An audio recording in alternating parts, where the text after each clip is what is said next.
Memiliki uang yang banyak adalah salah satu impian bagi kebanyakan orang. Berbagai cara akan dilakukan supaya bisa mendapatkannya. Dan kebalikannya lagi, ketika kita kehilangan uang yang cukup banyak, pasti akan menjadi stres dan bisa-bisa jadi gila. Seperti kisah pria tua dalam film ini. Film dengan judul Family Friend yang dirilis pada tahun 2006 yang lalu akan menceritakan kisahnya. Di sebuah kawasan rusun di Italia, seorang pria yang sudah berusia 60 tahunan hidup dan tinggal bersama ibunya yang terbaring lemah di atas kasur karena mengalami sakit yang sudah lama dideritanya. Pria yang bernama Jeremia itu lantas hampir setiap hari mengurusi ibunya yang tidak bisa melakukannya dengan sendiri. Terkadang dia harus kena omelan dari sang ibu kalau Jeremia terlalu lambat ngurusinnya. Ya meskipun begitu, ibu tetaplah ibu, orang yang wajib kita sayangi dan kasihi. Jeremia mungkin tidak akan bisa mengurusi semua pekerjaan rumah sendirian. Apalagi dia juga punya pekerjaan lain. Jadi dia mendatangi salah satu temannya yang bekerja mengadakan seorang pembantu. Ya, hari itu Jeremia ditawarkan seorang wanita yang masih muda dan ditugaskan untuk membantu mengurusi ibu dan rumah kecilnya. Tidak butuh waktu lama, Jeremia menyetujuinya dan membawa wanita itu ke rumahnya. Sampai di sana wanita itu memang cukup terkejut dengan kondisi rumah atau kamar sih yang lebih tepatnya. Berantakan dan ada beberapa plafon yang bocor. Jeremia lantas berbicara padanya, memberitahukan apa-apa aja yang harus ia kerjakan dan di mana nantinya dia akan tidur. Setelah berbicara cukup panjang lebar, wanita itu lantas meminta air minum. Namun begitu Jeremia kembali dengan air minumnya, dia sudah tidak menemukan wanita muda tersebut. Mungkin dia kabur duluan karena melihat kondisi atau peraturan yang diberikan Jeremia. Sepertinya Jeremia sendirilah yang harus mengurusi ibunya dan rumah kecilnya. Jeremia bekerja menjadi seorang penjahit baju. Selain itu, dia juga sudah lama menjadi seorang rentenir yang suka meminjamkan uang pada orang-orang yang membutuhkan. Tentu saja dengan jaminan, seperti pasangan suami istri ini. Mereka meminjam beberapa uang dan sebagai gantinya mereka harus memberikan sebuah jaminan padanya. Jika dalam waktu jatuh tempo mereka tidak bisa membayar uang yang dipinjamkan, barang-barang berharga mereka akan diambil oleh Jeremia. Meskipun Jeremia punya pekerjaan dan penghasilan serta bisa meminjamkan uang pada orang lain, namun dia sangat berhemat. Bahkan saking hematnya, dia menyembunyikan cemilan dan mencuri di supermarket. Yang dia bayar hanyalah 1 biji permen yang mungkin tidak berharga sama sekali. Karena cuma 1 permen, akhirnya kasir tersebut memberikan padanya secara cuma-cuma. Jeremia selalu menyimpan uang simpanannya di bank, dan bahkan dia tidak memegang uang sama sekali. 2 minggu sudah berlalu, Jeremia mendatangi pasangan suami istri yang pernah meminjam uang padanya. Karena tidak bisa membayar, Jeremia lantas meminta mereka untuk memberikan apapun yang mereka punya. Tentunya yang berharga. Jeremia bersama 2 pengawalnya lantas mengambil salah satu barang berharga dari kamar mereka. Wanita itu juga memberikan kalung anaknya. Ya, mungkin itu adalah benda terakhir yang menurutnya berharga. Begitu selesai dan akan pergi, Jeremia merasa kalau mungkin masih ada yang tertinggal di sana. Dia mendekati wanita muda itu sambil memasukkan tangannya ke dalam kantong wanita tersebut. Awalnya wanita itu berpikir kalau dia akan diobok-obok atau diajak main sama Jeremia. Tapi ternyata Jeremia mendapatkan sebuah cincin dari dalam kantongnya. Padahal asik banget ya kalau misalnya sampai terjadi permantapan. Jeremia memiliki seorang sahabat yang tinggal di sebuah kendaraan yang dijadikan rumah. Dia bekerja menjadi seorang petani. Sahabatnya itu bernama Gino. Gino adalah temannya sejak kecil. Bahkan dia sudah menganggapnya sebagai keluarga. Teman rasa keluarga. Jeremia sering curhat dan terkadang meminta pendapat padanya jika dia butuh. Sampai suatu hari, Jeremia dipanggil ke rumah salah satu temannya. Temannya itu bernama Saverio. Saverio sudah beberapa kali minjam uang dari Jeremia. Terkadang ia bisa membayar dan terkadang juga tidak bisa. Jadi tujuannya memanggil Jeremia ke sana untuk mencarikan souvenir pernikahan anaknya. Jadi dengan begitu, Saverio akan membayar Jeremia dengan souvenir tersebut. Agak membingungkan sih ya. Saverio lantas memperkenalkan Jeremia pada anak perempuannya yang bernama Rosalba. Sudah lama dia tidak melihatnya. Namun sekarang dia sudah menjadi wanita yang cantik dan siap menikah dengan orang yang beruntung. Tapi sepertinya Rosalba tidak begitu menyukai Jeremia. Entah mengapa, mungkin telah menyusahkan orang tuanya kali ya. Tidak sedikit yang ingin minjam uang dari Jeremia. Malam itu aja dia dijegat salah satu teman lamanya ingin minjam uang lagi darinya. Namun Jeremia tidak mau. Karena dia tahu kalau temannya itu tidak akan bisa membayar dan tidak punya apa-apa. Terlebih lagi temannya itu seorang penyuka sama jenis. Jadi Jeremia agak gimana gitu. Hari pernikahan Rosalba sudah semakin dekat.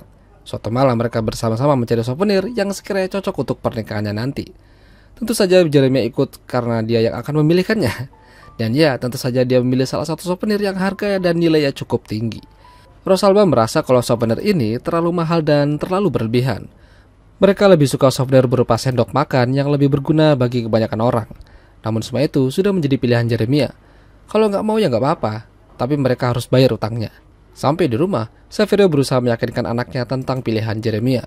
Mereka tidak punya cara lain selain menuruti apa permintaannya. Karena ayahnya sudah tidak bekerja dan tidak banyak yang bisa ia lakukan untuk masalah ini. Rosalba akhirnya mengerti dan menerima keputusan ayahnya. Demi ayahnya, bukan demi Jeremia yang sudah membuat susah keluarganya. Hari pernikahan akhirnya tiba. Di sana Jeremia terkejut kalau souvenirnya berupa sendok. Awalnya dia ingin marah, namun ternyata Saverio memberikannya sebuah souvenir yang ia minta saat di toko. Ibunya Rosalba juga meminta Jeremia membantu memperbaiki gaun pengantin Rosalba yang sedikit rusak. Jeremia bersedia dan meminta ibunya Rosalba untuk meninggalkan mereka. Begitu Jeremia masuk, dia menyadari kalau Rosalba benar-benar cantik dan anggun. Hanya berduaan aja di sana, sepertinya tidak afdal kalau tidak melakukan sesuatu. Udah gitu Rosalba juga terlihat pasrah-pasrah aja dan mempersilahkan Jeremia menguasai jalanan pertandingan. Mungkin dia ketakutan kali ya. Siang itu menjadi sesuatu yang menyedihkan bagi Rosalba, namun menyenangkan bagi Jeremia. Rosalba terlihat menangis saat sampai di gereja, sementara Jeremia hanya diam aja memperhatikannya dari jauh.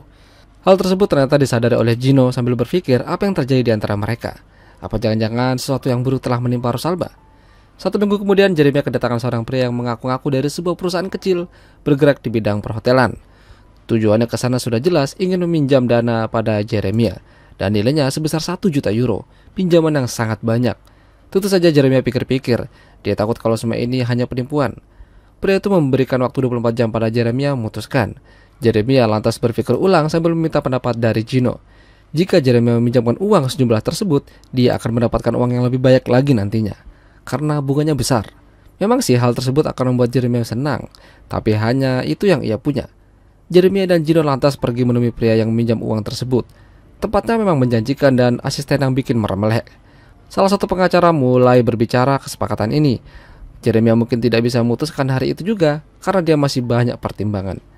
Jadinya kesepakatan itu kembali tertunda dan Jeremia minta waktu lagi. Meskipun dia sudah dijanjikan akan diberikan 2 wanita cantik, namun Jeremia masih belum bisa. Sampai suatu hari, Jeremia mendapat kabar meninggalnya ibu Rosalba. Sungguh berita yang menyedihkan. Jeremia mengucapkan bela-sungkawa pada Rosalba yang telah kehilangan. Sampai akhirnya, Rosalba mengatakan sesuatu yang membuat Jeremia terkejut. Rosalba mengatakan kalau dirinya mencintainya. Semenjak permantapan itu, dia merasa kalau Jeremia lebih pantas untuk dicintai daripada suaminya yang suka letoy sebelum pertandingan. Tentu aja Jeremia merasa bingung. Sudah lama dia tidak merasakan yang namanya cinta. Mungkin ini adalah kesempatan kedua baginya. Malam itu akhirnya Jeremia memutuskan untuk memberikan pinjaman pada pria tersebut. Dia yakin kalau ini akan menjadi titik balik kehidupannya. Dia bisa merawat ibunya di rumah sakit nantinya juga. Malam itu juga tiba-tiba Rosalba datang ke rumahnya sambil mengatakan kalau dia hamil dan ingin main lagi dengannya. Tentu saja Jeremia tidak menolaknya. Keesokan harinya, Jeremia dengan muka yang ceria mengambil semua uang di tabungannya dan memberikannya pada si peminjam. Setelah itu, dia ingin mendatangi Rosalba di rumahnya. Namun malam itu, dia melihat Rosalba bersiap pergi dengan mobilnya. Begitu diikuti, ternyata Rosalba menuju tempat Gino. Tentu saja malam itu juga Jeremia patah hati sambil memanggil-manggil nama ibunya. Dan yang lebih menyakitkan lagi, ternyata Jeremia kena tipu. Duit 1 juta euro hilang entah kemana, dibawa lari orang. Orang yang minjam itu bukanlah si pria tersebut. Mereka ini hanyalah aktor yang bersandiwara. Dan yang mengambil uangnya adalah sahabatnya sendiri, Gino. Ya, sungguh sesuatu yang mengejutkan. Jeremia lantas mendatangi kediaman Gino sambil menembakkan beberapa peluru. Namun nyatanya di sana tidak ada orang. Gino sudah pergi jauh dari sana.